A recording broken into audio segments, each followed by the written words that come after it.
Hello everyone, hope you're doing all right, and welcome to a speed run, rating climb, whatever you want to call it. And the idea of these videos are a bit more educational, so you might learn something, so you need a bit more of an expansion, I can't even talk today, attention span than the TTs. Well, really, I'm going to talk through all my ideas, what I'm thinking, what I'm trying to do, a longer time limit, so you can learn something, hopefully. Uh, God, I wish I could talk properly though. Throw a like and subscribe if you want to. And it's 10 minutes each. And yeah, more of an educational video. So I'm starting with the French defense. This is my number one opening that I've played. And I recommend you all have one opening against D4. Mine's the Dutch. One opening against E4. Mine's the French as your main openings.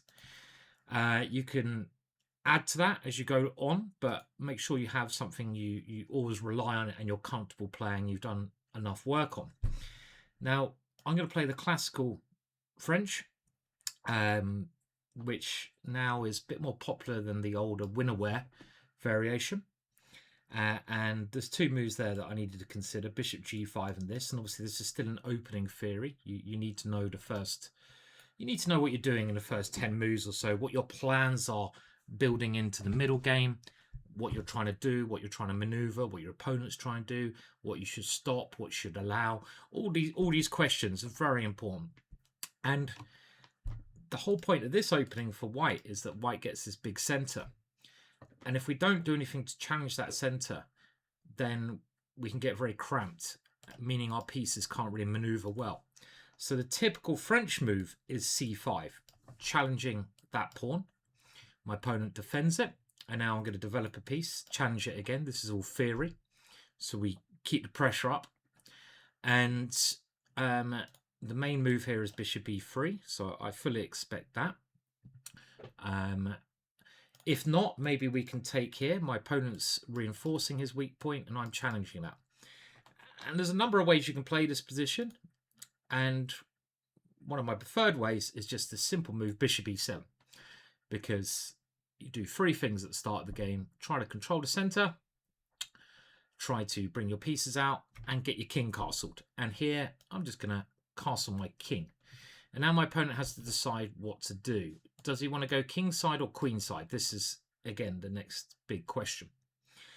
One of the main things I've found in my a long time of teaching chess, being involved at chess at the highest levels, but also trying to help people improve, and that might be you out there, is that low rated players don't think about their opponent's ideas and what they're trying to do. They only concentrate on their own ideas, and this is a big mistake. You've got to get in a habit, if you want to become like 2200 plus, of thinking about your opponent's ideas.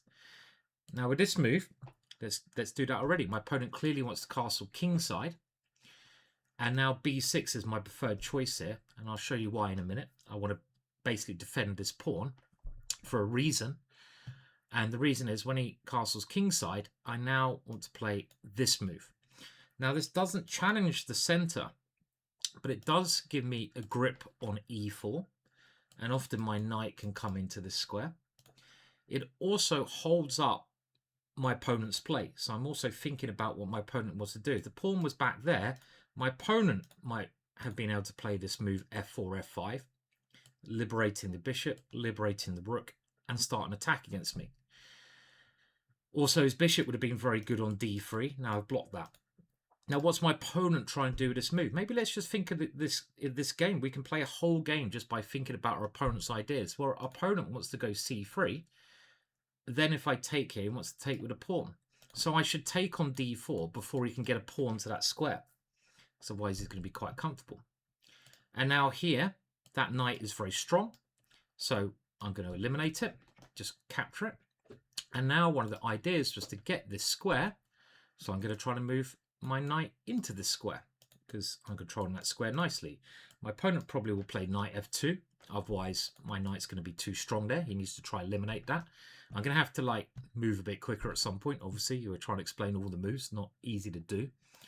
And after knight f2, well, I'm going to play now a waiting move which looks a bit peculiar, but you should always be thinking about your pawn breaks. And I've had this kind of middle game before. This is where experience comes in, where one of the main pawn breaks is this move g5.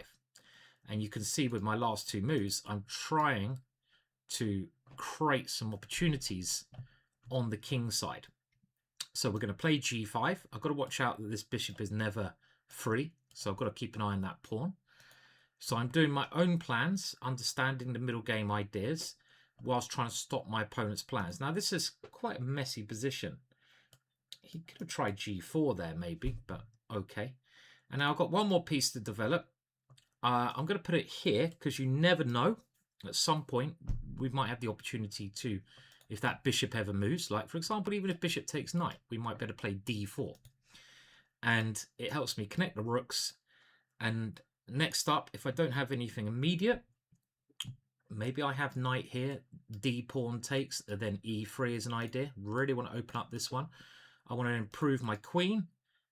And it looks like the action is going to happen over here to my eyes. But also now knight e4 I really do like, because if knight takes, I gain a tempo. So I think we're just going to play this move. Let's do it. Simple chess. I'm not calculating too far ahead.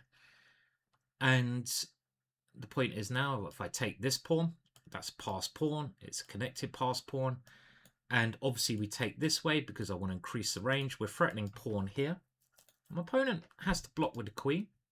Bishop, I would have taken the queen off. And already I'm quite liking my position here. Now, taking would force pawn takes, but do we have a good follow-up there? If not, I'm going to improve my pieces. So the action's happening on the king side. I'm going to bring my queen over, and I'm simply going to try to double up rooks. So I'm preparing to open up the king side with g takes f4. Now, what a lot of top players tend to do is they don't pull the trigger until the timing is right. They keep the tension. So taking there may have given my opponent chances to play rook g1 and exchange pieces off, which I'm not sure I really want to allow.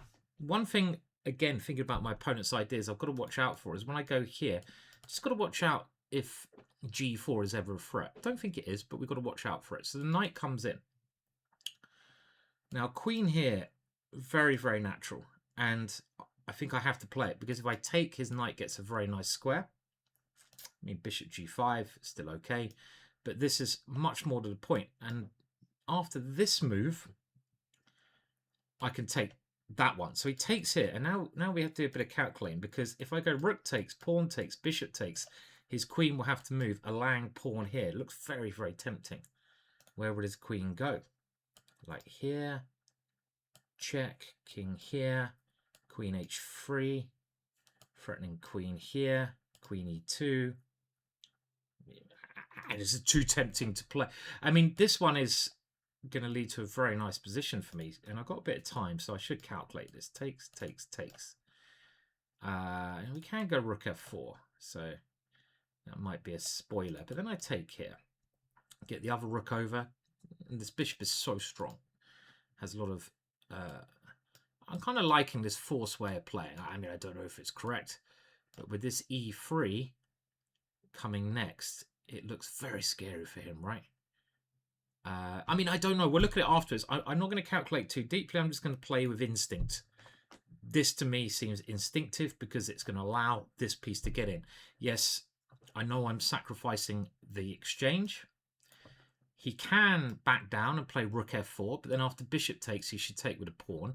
And he felt a bit scared there, but this is certainly a little bit better for me. Maybe I didn't even need to take that straight away. Maybe I released the tension a bit quickly, but I assumed now, either with this, so check, queen takes, pawn takes, threatening. Okay, this looks quite nice, but is it enough to win? I don't know. Now, rook here, rook g1 takes, king takes. And there's not many pieces left. So I think I'm going to have to go into the opposite colour bishop position. And I'm relying on me being a little bit better because my bishop is better. Is it enough to win? Sometimes you can't win at chess, right? You know, if your opponent plays well, what can you do? Such as life, yeah? But this is a very annoying pawn. This is actually checkmate if I'm able to go f2. And I just need to get my rooking now, either on the d file if he moves his bishop, or on the G file if he doesn't move his bishop and defends against F2 with like King G1. So this is my next step, get the rook in, and then when the rook comes in, we can try to get the king coming to help this way, or maybe sometimes this way as well. Get all your pieces working. I think it's very close to winning this. And my moves are very easy. I mean, if the bishop goes here, what do we play? Do we go rook here or rook here? I think rook here, because I don't want him getting counterplay. Rook d1. You can't play that now. f2 checkmate. Do like and subscribe to this video if you're still here. It does help. Thank you. So bishop here, I'm probably going to just get the rook to d2. Great pressure. I mean, we should look at the other option briefly. Rook here, rook d1. And it might still be very good. Rook here. If he checks, king here. If he checks, king here. Takes here, I take here. Okay, so he's coming this way. Now, this is very intriguing. Now, if I go here, king here, then rook g8 there, threatening rook g2. Bishop takes rook g2. Isn't that just very strong? Well, let's go for it. So let's play this move. Check. He's only got one move. He's got to move his king. And now I'm coming into g2. And then if he... I think he has to go h here, and then we're going to try to start using our king.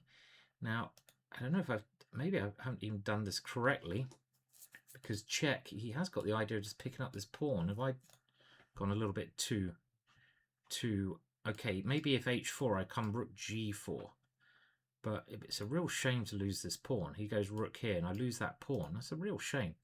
Maybe I go check, king. Oh, he resigns. Well, I don't know why he resigned there. He gives me a bit more credit than he should have done. Let's just put it on analysis.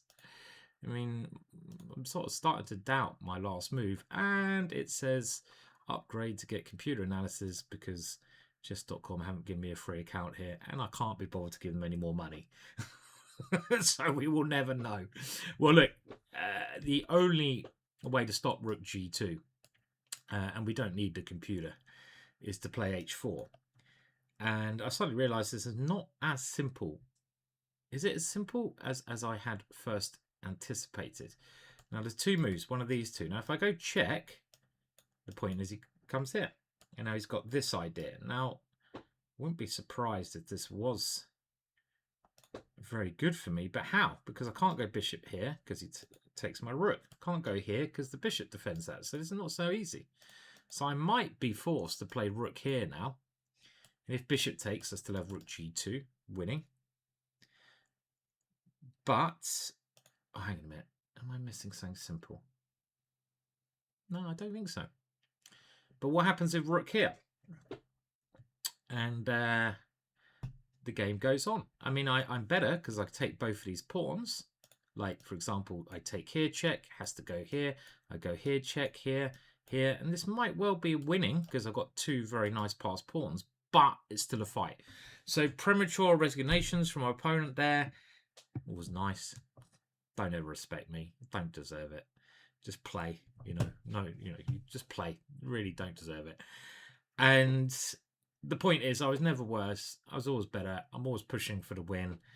And it was a combination of knowing some early middle game ideas. So this is kind of nearly the middle game already, and knowing this idea of defending c5 so that I can play f5, very important.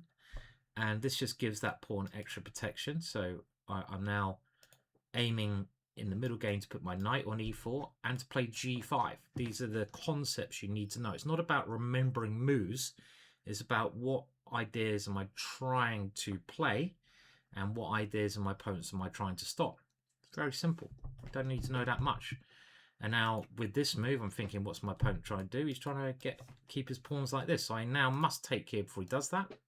And now we just simply try to get the knight to that square. But I combine it with my other pawn break, g5. And as soon as I get this move in, I'm doing very well. And he's always struggling a bit here. Right, okay. So throw a like, throw a subscribe. I unfortunately can't do Title Tuesday, as you probably guessed, because I'm away and I might be missing a couple more, but I'll keep throwing out some of these videos just so you see my ugly mug now and again, which I'm sure you want to see if you've gone this far. Thank you. Bye.